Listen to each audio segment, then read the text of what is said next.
गावात कोणीतरी अफवा पसरवली, गाव सोड तरच तुझी प्रगती होईल. सोडलं पाहिजे, गाव बाहेर गेलं पाहिजे, समाज बघितलं पाहिजे, पण त्यांना जास्ती सिरियसली घेतलं की काहीतरी माहित नाही. गाव सोड तरच तुझी प्रगती होईल. मग काय गाव सोडण्याच्या नादात काही लोक पुण्यात गेले, काही लोक पिण्यात गेले आणि काही लोक गायच्या चुन्यात गेलो. पण जे शहरात गेले, मोठमोठ्या शहरात त्यांनी घरं बांधली, मोठमोठी बिल्डिंगात आणली, त्यांनी परत कधी गावाकडे बघितलंच नाही. तुम्हाला सांगतोय, गाव सोडून जे शहरात गेलेली पोरं आहेत, मोठमोठे घरं त्यांनी बांधली, मोठमोठ्या विद्यापीठामध्ये, मोठमोठ्या विद्यालयामध्ये आपल्या लेकरांना पाठवतात, छान मोठी गाडी घेतली त्यांनी, पण खेड्यात सुटलेल्या म्हाताऱ्या मायबापांकडे त्यांचं लक्ष राहिलं नाहीये. तुम्हाला माहित आहे, शहरात राहणाऱ्या पोरांना आपल्या म्हाताऱ्या मायबापांची, खेड्यातल्या मायबापांची आठवण कधी येते? तर सुनबाईची डिलिव्हरी झाली की नातवांना सांभाळायला कोणी नाही म्हणून खेड्यातल्या मायबापांची आठवण केली जाते. तरी माझी म्हातारी माय मोठ्या गुन्ह्या गोविंदानं आनंदाने निघून जाते की याच बहाण्यानं, याच निमित्तानं माझ्या नातवाचं तोंड तरी पाहायला मिळणार. ही वस्तुस्थिती आहे आपल्या समाजाची. आज लहान लहान लेकरं जराशी मोठी झाली, ओटांवरती मिसरूळ फुटायला लागलं की ते मायबापांना प्रश्न करतात, काय कमवून ठेवलं म्हणे आमच्यासाठी, काय केलं म्हणे आमच्यासाठी. मी इकडे सांगली जिल्ह्यामध्ये होतो, कार्यक्रमाच्या निमित्तानं बसस्टँडला बसून होतो. ते असतात ना हात पाहणारे ज्योतिषी, आता मी तर काही कुठं हात दाखवत नाही, ते आले माझ्याकडे, म्हणे बाळा म्हणे मी तुझ्या हात पाहू शकतो. माझ्याकडे वेळ भरपूर होता, कोणतरी पाहिजेच होता आपल्याला. म्हटलं घ्या की पा. त्यानं बघितलं, म्हणे काशी केली वनवाशी केली, नशिबी तुझ्या 7.5 आली म्हणे. म्हटलं महाराज मराठीत बोला की. अरे मराठीतच बोलतो की, ऐक ना म्हणे काशी केली वनवाशी केली, नशिबी तुझ्या 7.5 आली. घाबरू नको, उपाय सांगतो, एकदा पिंपळाला 10 दक्षिणा घाल, एकदा आईची वाटी ठेव, 101 रुपये दे म्हणे. म्हणे महाराज 101 रुपये, मीच तेवढा लांबून आलो, माझ्याकडे कुठं पैसे. महाराज म्हणले देऊ नकोस, मन बघत होतो, पैसा खोटा दगडातला देव मोठा. पुन्हा त्यानं हातात घेतलं, म्हणे तू लोकांसाठी लय करतो पण तुझ्यासाठी कोणी करत नाही. महाराज माझ्या काळजावर हात ठेवलं, म्हणलं तुम्ही, तू लोकांसाठी लय करतो पण तुझ्यासाठी कोणी करत नाही. रात्री म्हणतो येऊ करू तेव करू, सकाळी म्हणतो काय करू, तोंडात रसवंती आहे बघ म्हणे, तुझ्या राजकारणात तरी पडू नकोस, आणि पडलास तर सख्या बापावरही विश्वास ठेवू नकोस. 51 रुपये दे म्हणे. म्हटलं महाराज 51 रुपये नाही होतो माझ्याकडे, मीच तेवढा. अरे देऊ नकोस, मन बघत होतो, पैसा खोटा दगडातला देव मोठा. मग शेवटी त्याला राहवलं नाही, त्याला पैसेच पाहिजे होते की. तो म्हणला आई शपथ खरं सांगतोय, खोटं सांगत नाही, पंढरपूरहून आलोय, तुळजापूरला चाललोय, तुझ्या नावानं आईला तेलवाईन 21 रुपये तरी दे म्हणे. म्हटलं महाराज 21 रुपये नाही, 11 रुपयात म्हणे. म्हटलं 1 रुपये म्हणे, 1 रुपये नाही. म्हटलं त्या महाराजांनी मला त्या दिवशी आशीर्वाद दिला, कोणता? तू बाळा जा म्हणे, अख्खा महाराष्ट्र फिर, भारत फिर म्हणे, तो शनी तुझ्या काही बिघडवू शकणार, ज्याच्या खिशात 1 रुपये नाही तो शनी तरी त्याचा काय बिघडवणार म्हणे. त्या दिवशी मला एक गोष्ट लक्षात आली की बघा, काही लोक ज्योतिषशास्त्रावर विश्वास ठेवतात, काही लोक ठेवत नाही. मी तर जनरली ठेवत नाही. छत्रपती संभाजीराजे असे म्हणाले होते, मनगटातली ताकद संपली की माणूस हातामध्ये भविष्य शोधायला निघतो. त्या मनगटातली ताकद कधी संपू देऊ नका. आणि बघा, त्या निसर्गानं, त्या भगवंत परमेश्वरानं, तुम्ही ज्याही देवाला मानत असाल, ज्याही धर्माला मानत असाल, त्या निसर्गानं प्रत्येक लेकराला 2 ज्योतिषी ऑलरेडी देऊन ठेवला आहेत. तुमच्या मनातलं जाणणारी तुमची आई आणि तुमच्या भविष्य ओळखणारा तुमचा बाप, हे जगातले सगळ्यात मोठे ज्योतिषी आहेत, लक्षात ठेवा.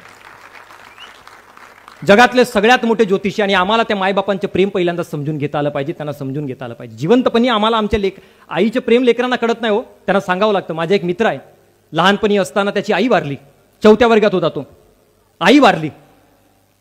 लेकराला आईचे प्रेम कमी पडू नये म्हणून बापानं दुसरं लग्न केलं, पण त्या सावत्राईनं कधी त्याला आईचे प्रेम दिलं नाही. प्रत्येक सावत्राई सारखी नसते, पण त्याच्या बाबतीत सगळं उलटं होतं. वर्षभरामध्ये तिला तिचे मूल जन्माला आलं, तिनं आपल्या लेकराला गोडदोड चारलं, पण आपल्या त्या सावत्रपुराकडे जरा सुद्धा बघितलं नाही. तो मुलगा माझ्या वयाच्या एक दिवस माझ्या जवळ बसला आणि म्हणाला, दादा म्हणे, ज्याला आई असते त्याला आईची किंमत नसते, मला कोणीतरी विचारून बघावं की आईची किंमत काय आहे. दादा म्हणे, ज्या आठवड्याला मी माझ्या पैशांनी बाजार करून आणतो, त्या आठवड्याला मी माझ्या सावत्राईला हक्काने म्हणू शकतो म्हणे की आई मला ही भाजी नको, मला ती भाजी बनवून दे. आणि ज्या आठवड्याला माझ्याकडे पैसे राहत नाही, मी बाजार करून आणत नाही, त्या आठवड्याला माझी आई माझ्या ताटामध्ये जे वाढेल ते मी गपगुमान मान खाली घालून खाऊन घेतो म्हणे. ढगाड गेलेला चंद्र, ढगाड गेलेला सूर्य कधीतरी दिसेल, पण मातीआड गेलेली माझी आई कधीच परत येणार नाही. त्या आईचे महत्त्व आम्हाला आमच्या लेकरांना समजावून देता आलं पाहिजे. सगळ्यात मोठी वस्तुस्थिती आहे. निलेश महाराज कोरड्यात महाराष्ट्राचे सुप्रसिद्ध कीर्तनकार आहेत. त्यांनी एका कीर्तनात फार मार्मिक सांगितलं होतं की प्रत्येक स्त्रीच्या जीवनामध्ये एकूण 3 जन्म असतात. पहिलं ती जन्माला आली, दुसरं तिचा विवाह झाला, आणि तिसरं ती बाळंत झाली. आणि बाळंत या शब्दाचा जर तुम्ही विग्रह कराल, त्याचा जर तुम्ही अर्थ जर समजून घेण्याचा प्रयत्न कराल, तर बाळ होताना यदा कदाचित तिच्या अंतही होऊ शकतो. ही प्रक्रिया म्हणजे बाळंत आहे, लक्षात ठेवा. साधं काम नाहीये एका लेकराला जन्म देणं. एकदा हॉस्पिटलमध्ये अशी परिस्थिती निर्माण झाली, एक तर आई जगेल, नाही तर दुसरं तिचे बाळ जगेल. त्या मुलीच्या नवऱ्याला विचारण्यात आलं, सांग परिस्थिती क्रिटिकल आहे, कोणाला वाचवू? त्या मुलानं सांगितलं, डॉक्टर साहेब काही करा, माझ्या बायकोला वाचवा, तिला काही नाही झालं पाहिजे. थोड्या वेळानंतर त्या मुलीचे आई वडील आले, ते म्हणाले, डॉक्टर साहेब आमच्या लेकीला वाचवा, तिला काही नाही झालं पाहिजे. सासरकडची माणसं आली, ती म्हणाली, डॉक्टर साहेब काही करा, आमच्या सुनबाईला तेवढं वाचवा, तिला काही नाही झालं पाहिजे. पण भुलीचे डॉक्टर येईपर्यंत, भूल देईपर्यंत आणि भूल चढेपर्यंत त्या टेबलवर बसून असलेली ती मुलगी डॉक्टरांना सांगत होती, डॉक्टर साहेब माझे काहीही होऊ द्या बरं, पण माझ्या पोटातला पहिल्यांदा लेकरू वाचलं पाहिजे, हे फक्त एक आई करू शकते, लक्षात ठेवा.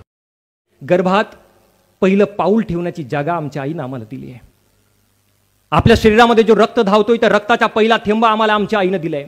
आमची हाडं मजबूत व्हावी, त्या हाडांना मजबूत करण्यासाठी दुधावट कॅल्शियम आईनं दिली आहे. आणि आपली लज्जा विसरून आईनं आम्हाला दूध पाजलेलं आहे. तुम्ही बघितलं असेल, एक आई आपल्या लेकराला दूध पाजताना कधीतरी कुठेतरी दिसली असेल, कधी सार्वजनिक ठिकाणी, कधी रेल्वे स्टेशनवर, कधी बस स्टँडवर. पण कधी विचार केलाय का, कधी ऑब्झर्व केलाय का, ज्या मुलीनं आपली लज्जा आपल्या जन्मदात्या बापासमोर कधी उघडी पडू दिली नाही, ज्या मुलीनं आपली लज्जा आपल्या भावासमोर कधी उघडी पडू दिली नाही, पण जेव्हा तिचं लग्न झालं, लग्नानंतर तिला पहिलं बाळ जन्माला आलं आणि जेव्हा तिला कळलं की आपला लेकरू उपाशी आहे, आपल्या लेकराला भूक लागली आहे, त्यावेळी त्या पोरीनं काळ पाहिला नाही, वेळ पाहिला नाही, जागा पाहिली नाही की मी कुठे रेल्वे स्टेशनवर आहे, कुठे अंगणामध्ये आहे, कुठे सार्वजनिक ठिकाणी आहे. तिनं पहिल्यांदा आपल्या लेकराची भूक महत्त्वाची समजली. हा सगळ्यात मोठा उपकार आहे आईच्या आपल्यावरती. तिनं आपली लज्जा विसरून घेतली. आणि म्हणून मला असं वाटतं की त्या आईचे उपकार आम्ही कधीही विसरू नये, त्या बापाचे उपकार आम्ही कधीही विसरू नये. आज शोकांतिकेची गोष्ट अशी की एक म्हातारी माय आपल्या 4 लेकरांना सांभाळू शकते, एक म्हातारा बाप आपल्या 4 लेकरांना सांभाळू शकते, पण 4 लेकरं असूनही 2 म्हाताऱ्या मायबापांना सांभाळू शकत नसतील, ती सगळ्यात मोठी व्यथा आहे आपल्या समाजाची. जे स्वप्न आमच्या राजश्री शाहूजी राजेंनी बघितलं होतं, जे स्वप्न आमच्या महापुरुषांनी बघितलं होतं, ते स्वप्न कुठेतरी धुळीत मिसळतंय का, हा सगळ्यात मोठा महत्त्वाचा प्रश्न मला आजच्या या कार्यक्रमाच्या निमित्तानं उपस्थित करावंसं वाटतं. घरामध्ये 80 वर्षाची म्हातारी माय होती, 2 मुलं होते. दर दिवशी मुलांमध्ये भांडणं व्हायची की नाही, हिला माझ्याकडे ठेवू नकोस, मोठा भाऊ म्हणायचा हिला माझ्याकडे ठेवू नकोस. मग 80 वर्षाच्या म्हाताऱ्या आईनं नेमकं जावं कुठं? कोर्टामध्ये केस दाखल केली मोठ्या भावानं. जज साहेबांनी निकाल दिला. म्हटलं काय निकाल देऊ याच्यावर? मग त्यांनी म्हटलं एक काम करा, महिन्यामध्ये 30 दिवस असतात म्हणे, एक काम करा 15 दिवस हिला मोठ्या भावाकडे ठेवा आणि उरलेले 15 दिवस लहान भावाकडे ठेवा. जज साहेबांना ज्यांनी जे सांगितलं ते दोघी भावांना पटले. पण तेवढ्यातच अर्ध्या एक तासानंतर मोठ्या भावाच्या मनामध्ये प्रश्न पडला की जज साहेब म्हणाले काही महिन्यांमध्ये 30 दिवस असतात म्हणे, त्याच्यात 15 दिवस माझ्याकडे राहील, 15 दिवस लहानाकडे राहील. पण काही महिन्यांमध्ये 31 दिवस सुद्धा असतात. 15 दिवस माझ्याकडे राहील, उरलेले 15 दिवस लहानाकडे राहील. तर एक दिवस आईला नेमकं ठेवावं कुठं? हा प्रश्न जर आमच्या या पिढीला जन्माला येत असेल, मी एकच सांगतो, आयुष्यात पैसे थोडे कमी कमवा चालेल, पण आयुष्यामध्ये संस्कारवान पोरं जन्माला घाला, ही सगळ्यात मोठी वस्तुस्थिती आहे. आई तर तेव्हाही रडली होती जेव्हा पोरानं पहिल्यांदा पोटामध्ये लात मारली होती, आणि आई तर आजही रडते जेव्हा तिच्या पोटच्या पोरगं तिला साधा जेवायसाठी विचारत नाही. हो, ही शोकांतिकाने. म्हणून मी म्हणालो होतो, जिवंतपणी असता नाही केली त्यांची सेवा, मेल्यावर कशाला म्हणतोस देवा देवा, बुंदी लाडवांच्या जेवण देतो आणि मग म्हणतो लोकांना जेवा जेवा. जिवंतपणी आपल्या आई वडिलांची सेवा करा. आणि मी एकच सांगतो, आई वडिलांची सगळ्यात मोठी संपत्ती म्हणजे तुम्ही कमवलेली जागा जमीन नाही, मोठं बांधलेलं घर नाही, तुम्ही घेतलेली मोठी गाडी नाही. तुमची सगळ्यात मोठी संपत्ती म्हणजे तुमची संतती आहे, लक्षात घ्या. आणि त्या संततीला चांगले संस्कारवान बनवणं ही आपली सगळ्यात मोठी जबाबदारी आहे.